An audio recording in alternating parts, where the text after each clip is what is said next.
teachers of Reddit, what was the most annoying thing you ever had to deal with in class?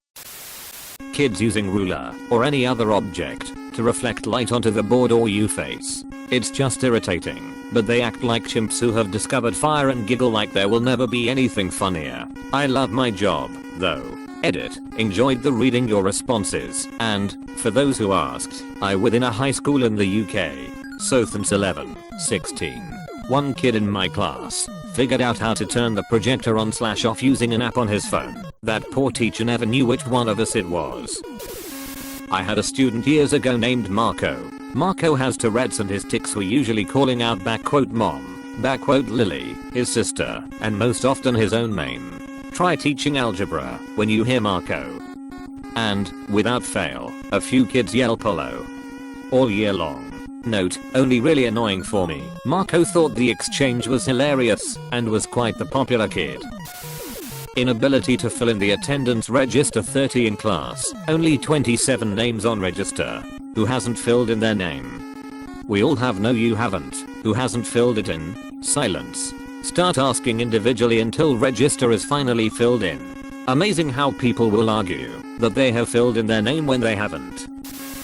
The principal. Easily the most annoying thing. The first school I worked at, the principal would go to every classroom every day, sometimes multiple times per day. He and the vice principal tried to micromanage every aspect of teachers' classrooms. All it did was disrupt the flow of the class and piss off both my students and me on a daily basis. Yes, this is what we are going through right now at my school.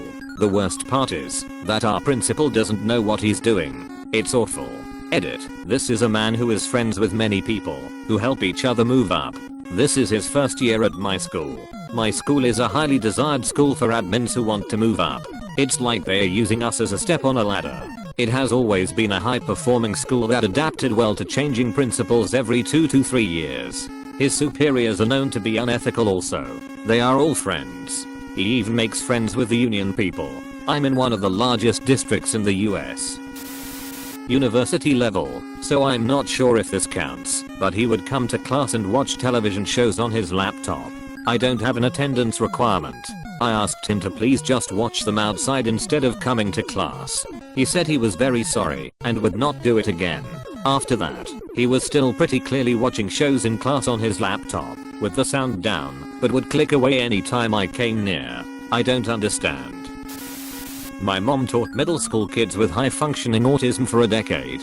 For her it was a toss-up between the boy who wouldn't stop masturbating in class and the girl who refused to wear pads during her period and just bled all over chairs. Edit. To answer the same questions, the boy wasn't just whipping his junk out in class, he did it through his pants or through the pockets. They managed to curb the behavior by banning him from wearing sweat pants and giving him safe objects to fidget with, because I think it was a fidget habit for him. A fidget cube would have gone a long way to helping, I'm sure, but this was 13 plus years ago. Chronic masturbating is definitely really common in autistic kids. It's just that most of them aren't this dedicated. The girl hated wearing pads because of sensory defensiveness, which is common in autistic kids. I sort of understood where she was coming from, a little bit. Pads feel like diapers when you're not used to them, even when you're neurotypical. If you have sensory issues, I'm sure it's so much worse. At first her mom kept her home on her period, then eventually just sent her to school with a cushion and a towel to sit on to avoid ruining school property. Eventually she was pulled out of school and sent elsewhere. She was pretty bright and academically did well, but she was some distance beyond socially inept and clearly needed help. These two were unusual. Most kids weren't quite this bad, just a bit odd. Parents who ask why I've not taught their 2-year-old to read. Dude, if they were ready and we had the staff to sit one-on-one to teach them, I'd love to, but I'm too busy changing them, cleaning and doing pointless paperwork. There is a lot more to learning to read than sitting a kid down and trying to shove books down their throats. Also, revenge poopers. Little Johnny got mad because I didn't let him put the Lego up his nose or keep hitting Sally. He goes and poops on the floor and waits for me to find it. I'm a computer science teacher. This is important as my students usually had access to a computer. One student likes to be hated by the other students, so he found an online tone generator and set it to a frequency that older people wouldn't be able to hear, but it would massively annoy his classmates. Thankfully, I'm not particularly old and have fairly tuned in hearing from a background in audio engineering, so I could just mute his computer. The most annoying part is that if he put as much effort into his work as he did into creative ways to piss people off, he could do really well. Former primary and secondary school teacher here based in the UK. My vote goes towards incompetent or robotic senior management. Also, their policies, making you do reports during holidays. Except it's worse, because they open the system a week or so before said holiday, meaning technically they are not making you do them in the holidays. Not employing cover supervisors, so you end up using your free period to cover the lessons of your absent colleagues, thereby building resentment towards them. Not being allowed to sit down at all during lessons. Spontaneously sticking their head in the classroom to see if you need any support. See if you're sitting down. Abuse of the term support. I'm sure many more will be added to this list. Edit. As this is taking off, I thought I'd add a couple more thanks to inspiring replies. Business people running schools.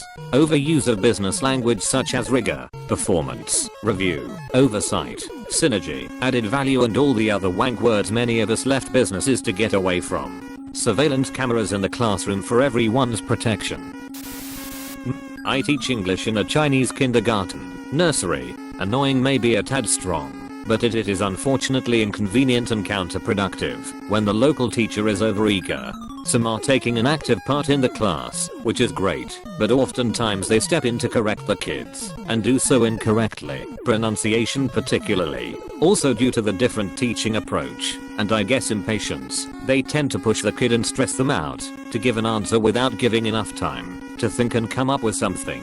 To elaborate on the second point, I'd rather the kid gave me any answer by themselves, however incorrect, so that we can correct it together than the teacher pushing or giving the answer and destroying the kid's confidence in the process. Parents. Not always in class, necessarily, but my district has a bring your parent to school day, which is not supposed to be an opportunity for parents to critique teachers, but definitely ends up that way for some of us. This year, at the end of class, a parent came up to me and told me that my class was pretty disorderly, even though it was the best they'd behaved all year. Mind you, this was a class of mainly freshman boys, and that she didn't like how many times her own son got up to sharpen his pencil. Oh, okay.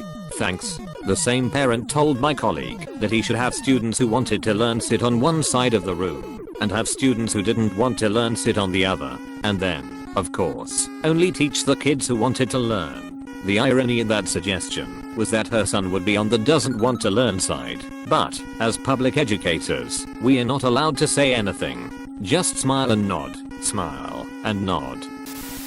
Just how much of a danger small children are to themselves and others. We've got to catalog every playground injury, which while understandable in theory, is actually incredibly time consuming. And the kids have been taught to find a grown-up for everything, so one minute you'll be applying ice to someone who ran into a post, and then filing in the same forms for the kid who wanted a band-aid because they have a hangnail. Once during the year 10th maths class I was teaching, there was a really bad smell. It smelled like poop. At first I thought maybe someone had just farted, but it was much stronger than that. The students started to move away from the smell, and it turned out they were all moving away from one student. It turned out that one of the students in the class struggled from incontinence, and had actually pooped his pants during my maths class. I never thought that I would have to deal with that, considering I only teach senior high school students. There's a requirement in New York of how much seat time you have to pass certain classes. Like you need 10th number of labs to take the science regents, or whatever. Some dumbass parents and students use all their sick days, let's say they get 14 before truant/failing, when they don't feel like coming to school. By February they are usually cutting it close, and come every day. The annoying part? They come sick all the damn time. I've had kids go to the ER with the flu at night, show up to school with a mask, and 103 fever the next morning. Or they have some vomiting bug, and jump up, take the trash can, and bolt in the middle of my class. Or they can't see with pink eye in both eyes, or they blow their nose/sniffle every 30 seconds. The worst part is the disruption then infecting everyone else. If you try to send them out they freak out, and parents call saying the school is out to get their kid and threatens to pull them out so they count as a dropout. Schools get flagged by the state for dropout rates. Other than that it's just when kids decide to act all tough and try to tell you off. About once every 4 to 5 years I get one who decides they are going to try to be cool and put me in my place. Edit. If you have an actual doctor's note you get free private tutoring at a certain point from teachers at your house. So chronic conditions are totally fine and not an absence problem. Edit 2. I'd also like to point out schools and teachers are graded on how effective they are based on state tests. That's likely a reason why missing too many days is automatically a fail/issue. Thanks for watching. Be sure to leave a like, comment, and subscribe to be entered into our iMac giveaway.